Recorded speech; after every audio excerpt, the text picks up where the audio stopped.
اللہ رب العزت نے امیر عمر کو یہ مقام نصیب کیا ہے کہ فرش پر حضرت عمر رائے دیتے ہیں، عرش سے اللہ قانون بنا کر نازل کرتے ہیں۔ میں دعا کرتا ہوں، آپ نے آمین کہنا ہے، کہ اللہ تمام مسلمانوں کو حج بیت اللہ نصیب فرمائے، اللہ سب مسلمانوں کو عمرہ نصیب فرمائے۔ جب لوگ عمرہ کرنے یا حج کرنے کے لیے جاتے ہیں تو طواف کے بعد مقام ابراہیم کے ساتھ کھڑے ہو کر 2 رکعت نماز نفل ادا کی جاتی ہے۔ امیر عمر رضی اللہ تعالی عنہ کو سید الکونین بتا رہے ہیں کہ عمر، یہ وہ مقام ہے جہاں میرے دادا ابراہیم نے کھڑے ہو کر اللہ سے مجھے مانگا تھا۔ جناب عمر رضی اللہ تعالی عنہ نے عرض کی، حضور پھر میرا دل چاہتا ہے یہاں 2 رکعت نماز نفل ادا کریں، اللہ کے شکرانے کی نفل۔ اللہ تبارک و تعالی نے بہت بڑی عظمت نصیب کی اس مقام کو۔ اللہ کے نبی نے فرمایا، عمر رائے تو بڑی زبردست ہے، لیکن میرا مقام یہ ہے کہ وَالنَّجْمِ إِذَا هَوَىٰ مَا ضَلَّ صَاحِبُكُمْ وَمَا غَوَىٰ وَمَا يَنطِقُ عَنِ الْهَوَىٰ إِنْ هُوَ إِلَّا وَحْيٌ يُوحَىٰ۔ اللہ حکم دیں تو میں دین کے معاملے کے اندر بولتا ہوں، ابھی اللہ کی جانب سے کوئی حکم نازل نہیں ہوا۔ سبحان اللہ سبحان اللہ۔ مفسرین کرام لکھتے ہیں، عمر نے رائے دی، حضرت جبرائیل پیغام لے کر آئے، بلکہ یوں کہوں کہ قانون لے کر آئے، اللہ کا حکم لے کر آئے۔ اللہ فرماتے میرے محبوب، جو رائے فرش پر عمر کی ہے وہی منشا عرش پر اللہ کی ہے۔ اللہ تعالیٰ فرماتے ہیں، وَاتَّخِذُوا مِن مَّقَامِ إِبْرَاهِيمَ مُصَلًّى۔ ایسی ادا اللہ کو پسند آئی۔ آج جو بھی جائے گا عمرہ یا حج کرنے کے لیے جناب عمر کی منشا پر عمل کرتے ہوئے 2 رکعت نماز نفل ادا کرنا ہوگی۔ رائے امیر عمر کی ہے، قانون اللہ نے بنا کر نازل فرمایا۔ اسلام اور کفر کا پہلا معرکہ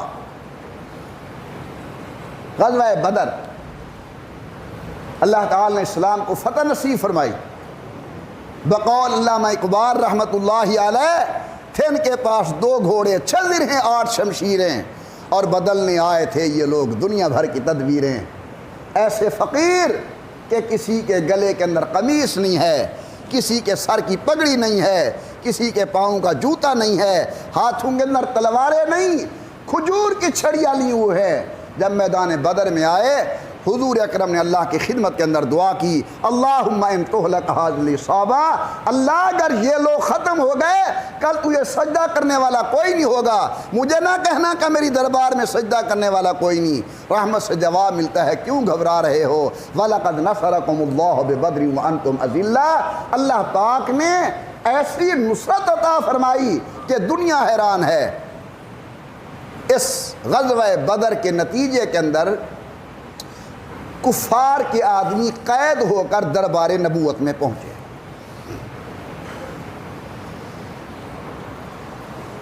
حضرت پاک نے صحابہ کرام کو جمع کیا کہ ان کے متعلق کیا فیصلہ کرنا چاہیے۔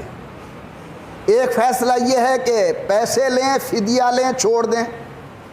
دوسرا یہ ہے کہ ان کو قتل کر دیا جائے۔ یہ رائے مل رہی ہے۔ ابو بکر کیا رائے ہے؟ حضرت صدیق نے گزارش کی کہ حضرت میری رائے یہ ہے کہ ان کو چھوڑ دو، فدیہ لے لو، انہیں چھوڑ دو۔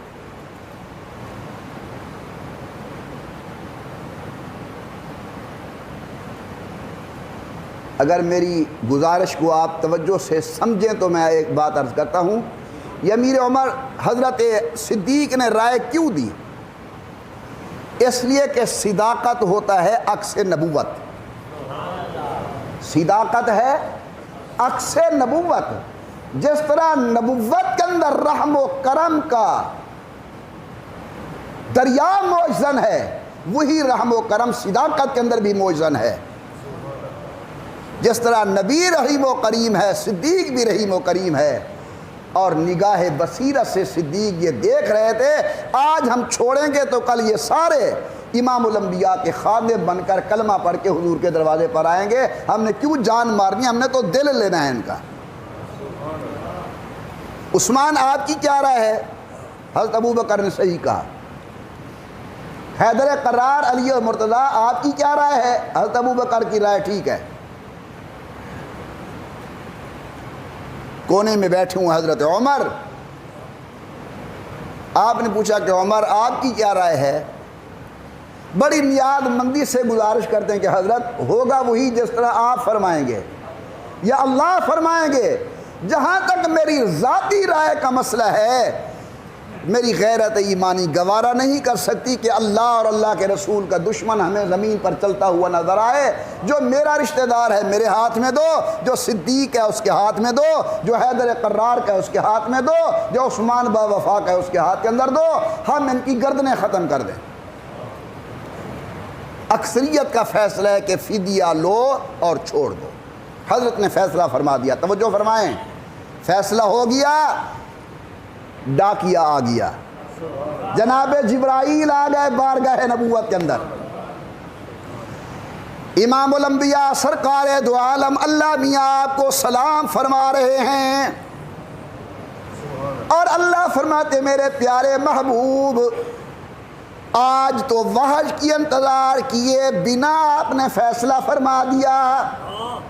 ما کان لنبی ان یکون لہ اسری حتی یسخن فی الارض تریدون عرض الدنیا واللہ یرید الآخرہ۔ میں ترجمہ مفہومی بیان کر رہا ہوں۔ اللہ فرماتے میرے محبوب آج والا آپ کا فیصلہ تو برقرار، چلو فیصلہ کر چکے ہو، فدیہ لے کر ان کو چھوڑ دو، مگر ایک بات سمجھ لو، جو منشا فرش پر عمر کی تھی وہی مرضی عرش پر اللہ رب العزت کی تھی۔